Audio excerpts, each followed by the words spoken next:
महाभारत के महर्षि वेदव्यास केवल एक महान ऋषि ही नहीं बल्कि त्रिकालदर्शी भी थे। वे अतीत, वर्तमान और भविष्य तीनों को देख सकते थे।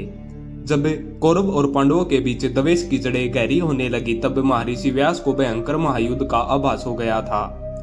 उन्होंने सत्यवती को इस विनाशकारी युद्ध की भविष्यवाणी कर दी थी, जिससे वह भयभीत हो गई थी। सत्यवती की चिंता और महर्षि व्यास का आगमन।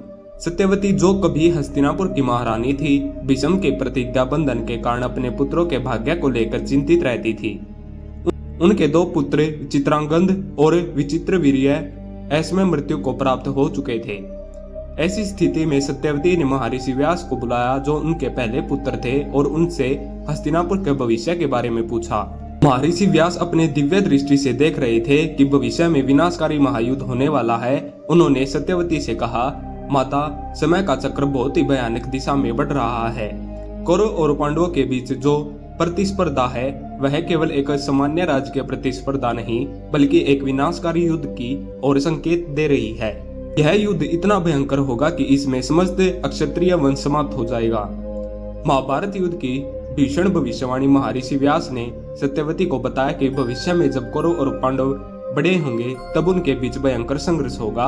उन्होंने कहा, मैं देख रहा हूँ कि हस्तिनापुर के राज सिंहासन के लिए भीषण रक्तपात होगा। दुर्योधन के हृदय में अधर्म की जड़ें गहरी हो चुकी हैं और वह पांडवों के लिए क्रूरता की सभी सीमाएं समाप्त कर चुका है। उन्होंने आगे कहा, माता, यह युद्ध धर्म और अधर्म की अंतिम परीक्षा होगी। भगवान श्री कृष्ण स्वयं इस महायुद्ध में धर्म का पक्ष लेंगे, किंतु फिर भी यह युद्ध अत्यंत विनाशकारी होगा। मैं देख रहा हूँ कि कुरुक्षेत्र की भूमि रक्त से लाल हो जाएगी। योद्धाओं की अस्थियां गिद्धों और सियारों का भोजन बनेगी। सत्यवती इस भविष्यवाणी को सुनकर कांप उठी। उन्होंने व्यास से कहा, पुत्र, क्या इस विनाश को रोका जा सकता है? क्या यह संभव नहीं है कि हमारे वंश का नाश न हो? महर्षि व्यास का उत्तर और सत्यवती का संन्यास। महर्षि व्यास ने गहरी सांस ली और कहा, माता, यह विधि का विधान है। जो बीज बोया जा चुका है वह एक न एक दिन फल अवश्य देगा। दुर्योधन के अहंकार, शकुनी की कुटिलता और द्रौपदी के अपमान की ज्वाला से यह युद्ध अवश्य होगा। कोई भी इसे रोक नहीं सकता। यहाँ तक कि स्वयं श्री कृष्ण भी केवल इसे सीमित कर सकते हैं परंतु रोक नहीं सकते। सत्यवती की आंखों से आंसू बहने लगे। उन्होंने कहा, यदि यह सत्य है तो मैं इस संसार में अब अधिक नहीं रह सकती। मैं इस अधर्म और विनाश को अपनी आंखों से नहीं देख सकती। महर्षि व्यास ने गंभीर स्वर में कहा, माता, यह उचित होगा। अब आपके लिए गृहस्थ जीवन छोड़कर वन को प्रस्थान करना ही श्रेष्ठ है। समय बहुत कठोर है और आने वाला युग रक्त और आंसुओं से भरा होगा।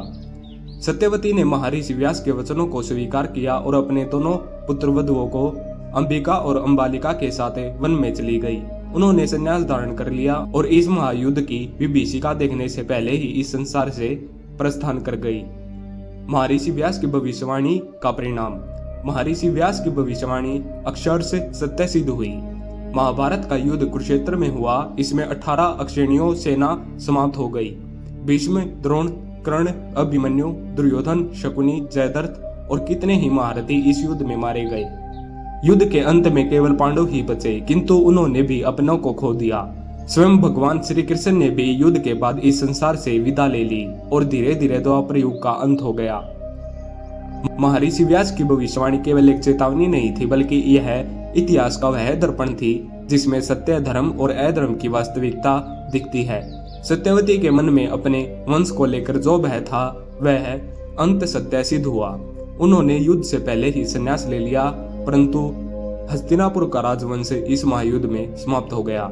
महर्षि व्यास में यह सिखाते हैं कि जो बीज हम बोते हैं उसका फल एक न एक दिन अवश्य प्राप्त होता है।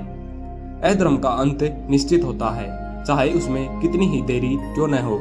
महाभारत का युद्ध केवल राजसत्ता के लिए नहीं बल्कि धर्म और अधर्म की परीक्षा थी, जिसमें अंत में सत्य की विजय हुई। धन्यवाद।